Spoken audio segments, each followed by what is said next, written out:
देखिए, कार्रवाई से वो लोग डरते हैं जिनका 2 नंबर का धंधा होता है, जिनकी दुकानें मकानें होती है उसके अंदर।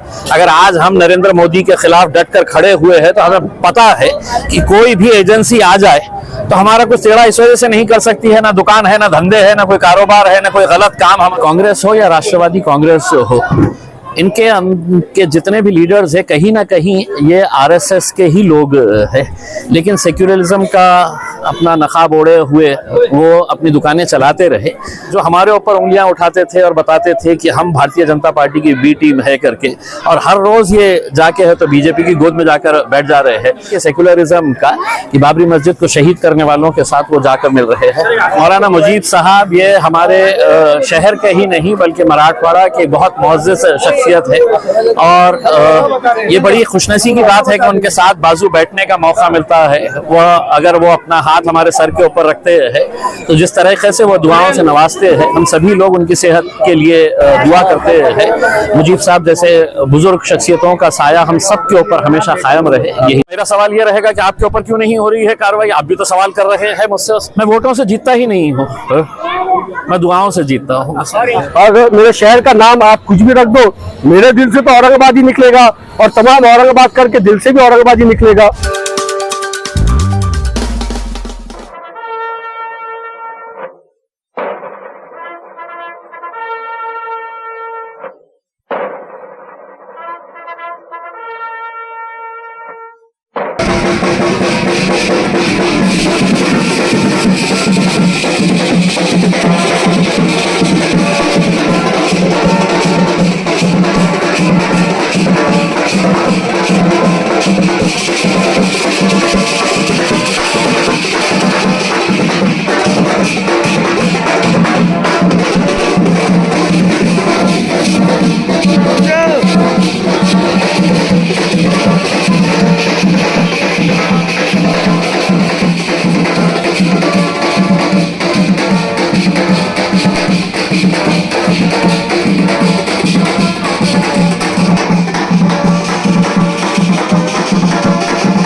रोड बनाने के लिए हाँ आप जाओ।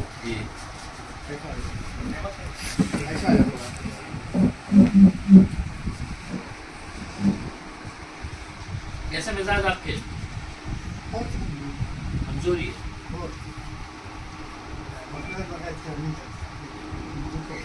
अच्छा, इसके पास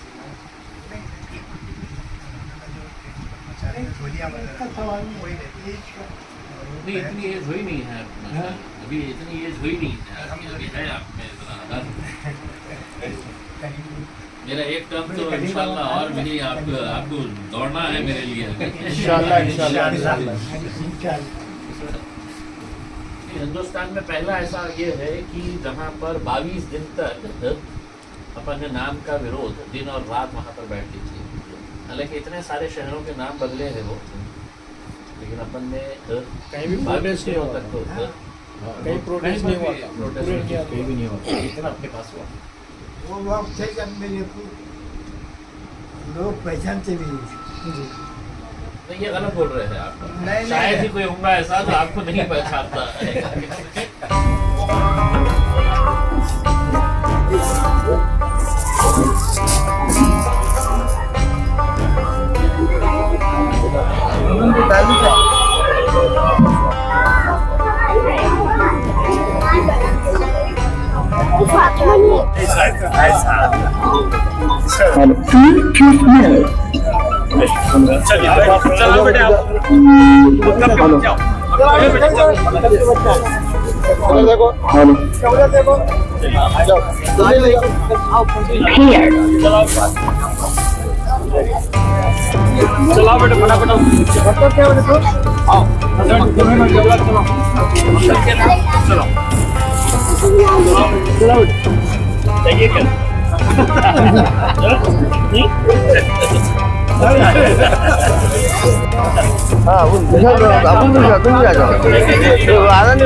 से इस महल्ले के रोड का काम इंशाअल्लाह ताला बहुत जल्द शुरू होगा।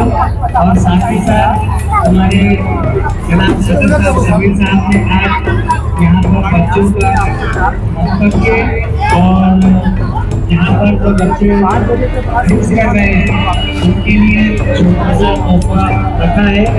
और इस मौके पर हमारे इस मौके पर इस मोहल्ले में और यहाँ पर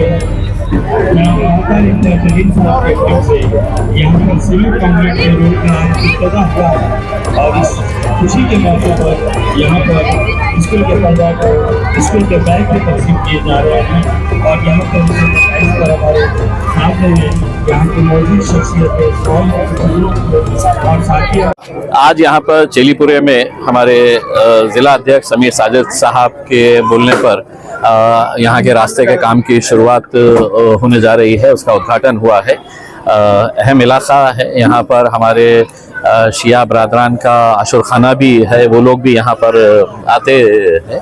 तो इस मौके के ऊपर यहाँ पर जो बच्चों को मकतब के और मदरसों में पढ़ने वाले जो बच्चे हैं उन्हें यहाँ पर स्कूल बैग्स और उनको कपड़े यहाँ पे तकसीम किए गए हैं समीर साजिद साहब की तरफ से।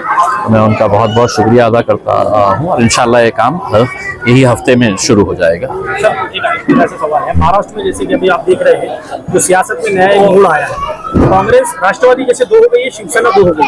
आपको ऐसा लगता है कि कांग्रेस के अंदर भी दरार होगी, कांग्रेस में दो होगी? देखिए, हमने हमेशा से ये कहा है कि कांग्रेस हो या राष्ट्रवादी कांग्रेस हो, इनके जितने भी लीडर्स हैं कहीं ना कहीं ये आरएसएस के ही लोग हैं, लेकिन सेक्युलरिज्म का अपना नकाब ओढ़े हुए वो अपनी दुकानें चलाते रहे। अब धीरे धीरे असली चेहरे सामने आ रहे हैं। ये वो लीडर्स है जो हमारे ऊपर उंगलियां उठाते थे और बताते थे कि हम भारतीय जनता पार्टी की बी टीम है करके, और हर रोज ये जाके है तो बीजेपी की गोद में जाकर बैठ जा रहे हैं। तो हम जो पिछले 10 साल से चिल्ला रहे हैं कि इनके ऊपर भरोसा मत करिए, भरोसे के लायक नहीं है लीडर्स, आज वो सच साबित हो रहा है। तो ये सवाल मुझसे करने से बेहतर ये है कि उन मुसलमान लीडरों से करिएगा जो हमारे ऊपर उंगलियां कसते थे और कहते थे कि नहीं हमको सेक्युलरिज्म को जिंदा रखना है, तो आपका देखिए सेक्युलरिज्म का कि बाबरी मस्जिद को शहीद करने वालों के साथ वो जाकर मिल रहे हैं। सर, एक आखिरी सवाल, जैसे कि अभी आपके ऊपर आरोप लग रहा है कि पार्लियामेंट में जैसे कि आप और असदुद्दीन ओवैसी साहब ने जो सवाल उठाए, 640 जो सवाल उठाए, कहा जा रहा है कि राहुल गांधी एक सवाल पूछते हैं उनके ऊपर ईडी की रेड हो जाती है। क्यों ऐसा हो रहा है कि खासकर इम्तियाज जलील और असदुद्दीन ओवैसी पर कोई ईडी की रेड नहीं होती है? देखिए, तो मैं जो भी ये सवाल उठा रहे हैं, मैं चाहूंगा कि उनकी सरकारें आए केंद्र के अंदर और वो हमारे ऊपर कार्रवाई कर ले। देखिए, कार्रवाई से वो लोग डरते हैं जिनका 2 नंबर का धंधा होता है, जिनकी दुकानें मकानें होती है उसके अंदर। अगर आज हम नरेंद्र मोदी के खिलाफ डट कर खड़े हुए हैं तो हमें पता है कि कोई भी एजेंसी आ जाए तो हमारा कुछ टेढ़ा इस वजह से नहीं कर सकती है। ना दुकान है, ना धंधे है, ना कोई कारोबार है, ना कोई गलत काम हमारे है। डरते वो लोग हैं जिनके ये सब धंधे होते हैं, तो इस वजह से हम सवाल उठाएंगे। अब आप कहेंगे कि आपके ऊपर कार्रवाई नहीं होना है, तो मेरा सवाल ये रहेगा कि आपके ऊपर क्यों नहीं हो रही है कार्रवाई? आप भी तो सवाल कर रहे हैं मुझसे उसमें। बेसिकली यही है कि हमारे को ये डरा डरा के रखा जा रहा है, और अगर जिस दिन उनको हमको अरेस्ट करना है, हमारे ऊपर कार्रवाई करना है, तो कुछ भी बहाना लेके कर सकते हैं। तो अब या तो ये है कि तुम खौफ से, डर से खामोश बैठो या लड़ो। तो हम लड़ रहे हैं। बाजी खासदार जैसे आप पे आरोप लगा रहे हैं कि आदर्श घोटाला जो आपने जो जिम्मेदारी ली है, उन्होंने पहले जाकर सीपी साहब से बात की थी, उसके बाद में जो है सारी कार्रवाई वजूद में आई, और उनका कहना है कि आप इस मुद्दे को लेकर क्रेडिट ले रहे हैं। तो मैं क्रेडिट नहीं ले रहा हूँ उसके अंदर। जब पैसे मिलेंगे उन लोगों के, तो मैं चाहूंगा कि आप भी आए करके और आपके हाथों से हम वो पैसा देने लगे। इसके अंदर गरीबों का पैसा है, इसके अंदर क्रेडिट ये वो लेने का कोई सवाल नहीं पैदा होता है। अगर उन गरीबों के साथ अगर हम नहीं खड़े रहेंगे तो कौन खड़े रहेगा? मुझे ये बताइएगा कि 75,000, 1 लाख रुपया, किसी का 1.5 लाख रुपया जिंदगी भर की कमाई है ये। तो अगर कोई मेरे ऊपर ये आरोप लगा रहा है, तो मैं चाहूंगा कि जल्द से जल्द उन लोगों का पैसा जब वापस हो तो मैं आपको भी दावत दूंगा और आपके हाथ से उन गरीबों को पैसा देने लगेंगे। आपकी भविष्यवाणी अक्सर सही होती है। इस बार पार्लियामेंट के इलेक्शन में क्या है, आपके चांसेस कितने आपको लगते हैं कि इस बार फिर आप जो है आपके सामने चंद्रकांत खैरे हैं? लास्ट टाइम भी जो आपको टफ जीती उन्होंने, बहुत कम वोटों से आप जो है जीते थे। इस बार क्या है? मैं वोटों से जीतता ही नहीं हूँ, मैं दुआओं से जीतता हूँ। और इंशाल्लाह ताला उससे डबल विक्ट्री आएगी इंशाल्लाह ताला। शाही इमाम से मुलाकात देखिए, मौलाना मुजीब साहब ये हमारे शहर के ही नहीं बल्कि मराठवाड़ा के बहुत मुअज़्ज़ज़ शख्सियत है, और ये बड़ी खुशनसीबी की बात है कि उनके साथ बाजू बैठने का मौका मिलता है। वह अगर वो अपना हाथ हमारे सर के ऊपर रखते हैं तो जिस तरीके से वो दुआओं से नवाजते हैं, हम सभी लोग उनकी सेहत के लिए दुआ करते हैं।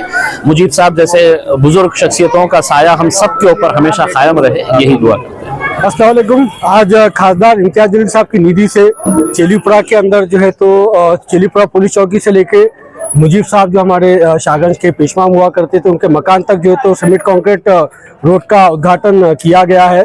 मैं पूरे मोहल्ले की तरफ से खासदार इम्तियाज जलील साहब का शुक्रगुजार हूँ। इस रोड की काफ़ी ज़रूरत थी और मोहल्ले वालों के कहने के ऊपर इम्तियाज भाई ने हमको ये रोड दिया, इसके लिए मैं उनका तहे दिल से शुक्रगुजार हूँ। इलेक्शन में एमएलए के ताल्लुक से आपकी अटकलें लगाई जा रही है? ये अभी पहले एमपी इलेक्शन है, हम लोग उसको कंटेस्ट कर लें, उसके बाद में वो सब भी देख लेंगे। अभी तो प्रायोरिटी ये है कि खासदार इम्तियाज जलील साहब को हम दोबारा खासदार देखें, और इंशाल्लाह अल्लाह ने चाहा तो ये दिन ज़्यादा दूर नहीं है जब हम भारी अक्सरियत से, पिछली बार तो भी हम 4,000 साढ़े 4,000 की लीड से जीते थे, मगर आने वाले वक्त के अंदर 2024 में इम्तियाज जलील साहब 1 लाख की लीड से औरंगाबाद के दोबारा खासदार बनेंगे। इसी के लिए हमारी जुस्तजू है, इसी के लिए हमारी कोशिश है। समीर पे जैसे आपने आरोप लगाया था कि औरंगाबाद का नाम तब्दील होने की वजह से, उसी की वजह से जो है राष्ट्रवादी को बड़ा ऊपर वाले की तरफ की मार बैठी है, उसके जवाब में राष्ट्रवादी की जो है एक साहब कह रहे हैं कि समीर बिल्डर ने जो बात कही है उनको उतना उसका नॉलेज नहीं है। जैसे उन्होंने कहा कि बीजेपी का काम तो आप कर रहे हैं, बीजेपी की बी टीम तो आप है, फिर आप उनके ऊपर कैसे आरोप लगा रहे हैं? जो मजलिस इत्तेहादुल मुस्लिमीन को बीजेपी की बी टीम कहा करते थे, आज वो तमाम जो है तो बीजेपी की गोद में जाके ऐसा लेटे हुए, लंबे लाट, आधे अधूरे भी नहीं, ऐसा पूरे के पूरे लेटे हुए हैं। अल्हम्दुलिल्लाह, हमने जो बात 2014 में कही थी, वक्त आते आते 2024 में हर एक बात जो है तो असद साहब की और इम्तियाज जलील साहब की सच हुई है, और यही कांग्रेस के सेकुलर नौनिहाल नौजवान बूढ़े सियासतदान आज बीजेपी की गोद में सो रहे हैं। और जिसने मेरे शहर का नाम बदला था, मेरे अल्लाह का करम है, ये अल्लाह का निजाम है, जिसने मेरे शहर का नाम बदला था, आज उनकी पार्टियों के नाम बदल गए। शिवसेना से उद्धव सेना हो गए, राष्ट्रवादी से छोटे राष्ट्रवादी बड़ी राष्ट्रवादी हो गए। तो ये कहीं ना कहीं अल्लाह की मार है।